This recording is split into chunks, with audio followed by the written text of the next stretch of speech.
Hai semua, tidak kalah dengan luar negeri, Indonesia juga memiliki tol di atas laut yang selesai dibangun pada tahun 2013 silam yang diberi nama Jalan Tol Bali Mandara. Jalan tol ini berada di Provinsi Bali, yang memiliki panjang 12,7 km yang menghubungkan antara Benoa, Ngurah Rai, dan Nusa Dua. Dan menariknya lagi, jalan tol ini 100% merupakan karya anak bangsa dan merupakan salah satu jalan tol di atas laut yang terpanjang di dunia. Pembangunan jalan tol Bali Mandara ini menghabiskan total biaya sebesar 2,5 triliun rupiah, di mana 30%-nya ini adalah modal equity atau modal sendiri. Sedangkan 70%-nya, sebesar 1,7 triliun rupiah, adalah pinjaman dari 6 bank.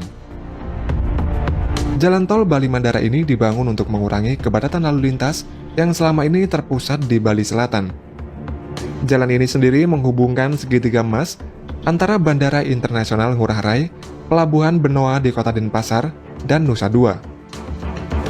Jalan tol Bali Mandara ini berfungsi sebagai pelengkap akses jaringan di Pulau Bali, sehingga mempermudah akses ke pelabuhan maupun kawasan wisata lainnya.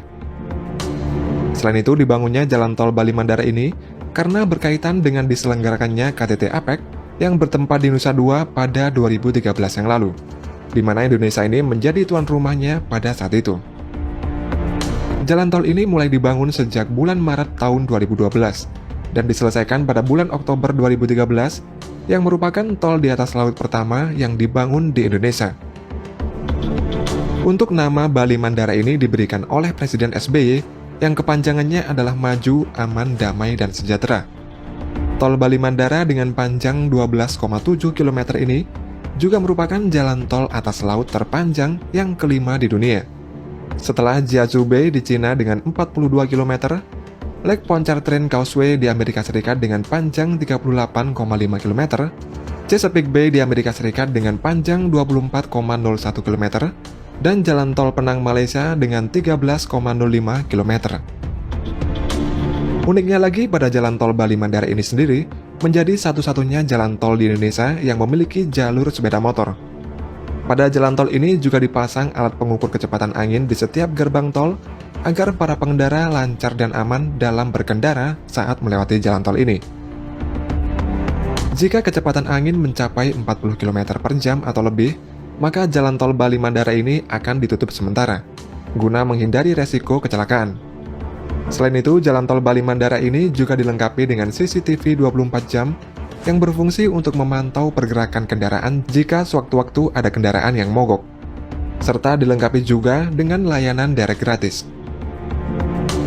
Pada tol Bali Mandara ini juga memiliki fitur SHMS atau Structural Health Monitoring System yang berfungsi untuk mengukur landutan vertikal dan kemiringan pier struktur jembatan menggunakan sensor tiltmeter yang berjumlah 22 buah. Proyek pembangunan jalan tol Bali di atas laut ini awalnya tidak dibangun di atas laut, namun dibangun melayang di darat. Kemudian dikarenakan adanya budaya di Bali yang tidak mengizinkan ada sebuah bangunan memiliki ketinggian melebihi pura, yakni maksimal 15 meter. Sehingga pada akhirnya proyek ini dibangun membentang di atas laut. Proyek tol Bali Mandara ini dibagi atas 4 paket pengerjaan. Pada awal desain tol, kontraktor memiliki kendala lahan yang akan digunakan untuk membangun bundaran karena bersinggungan dengan adanya pura yang tidak mungkin untuk direlokasi. Untuk mengatasi hal itu, kontraktor mengubah desain dengan sedikit bergeser agar tidak mengenai pura, sehingga bentuk desain bundaran ini menjadi tidak bulat sempurna.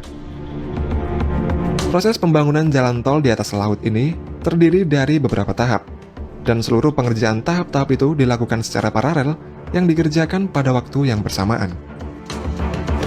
Sebelum pengerjaan dimulai, dilakukan dulu site installation, yaitu pekerjaan persiapan dalam pengaturan tata letak fasilitas dan sarana proyek.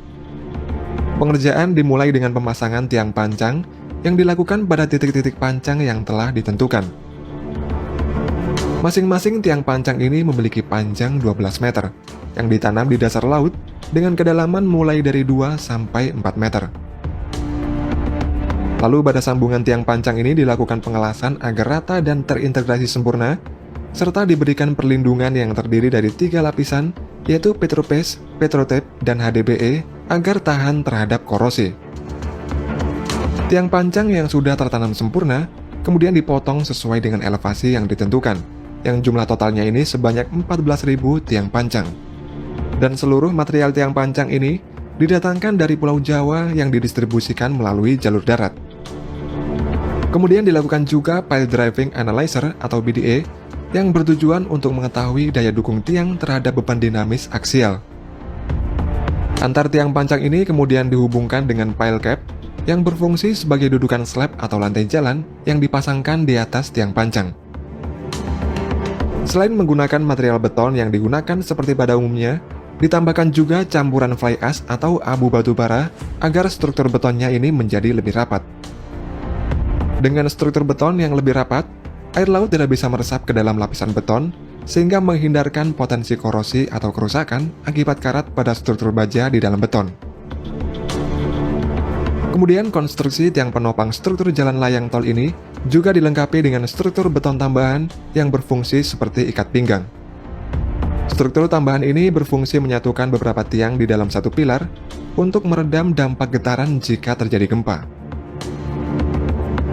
Selanjutnya adalah pemasangan girder. Girder yang memiliki panjang 30 meter dan berat 100 ton ini diangkat dengan dua buah kren yang masing-masingnya berkapasitas angkat sebesar 150 ton. Setelah itu, pada proses pemasangan slab dilakukan dengan kren dan launcher gantry. Slab ini diproduksi sendiri dengan membangun pabrik precast di dekat lokasi yang dibawa ke titik lokasi dengan ponton. Kemudian selanjutnya adalah tahap pengaspalan jalan.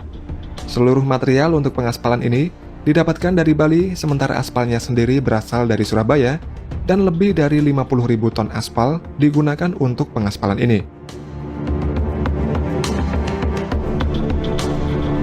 Setelah pengaspalan, tahap selanjutnya adalah pembangunan gerbang tol. Gerbang tol ini memiliki desain modern, namun tetap bernuansa kebalian. Dan yang terakhir adalah pemasangan infrastruktur pelengkap seperti rambu-rambu marka jalan, lampu lalu lintas, dan pengecatan pembatas jalan.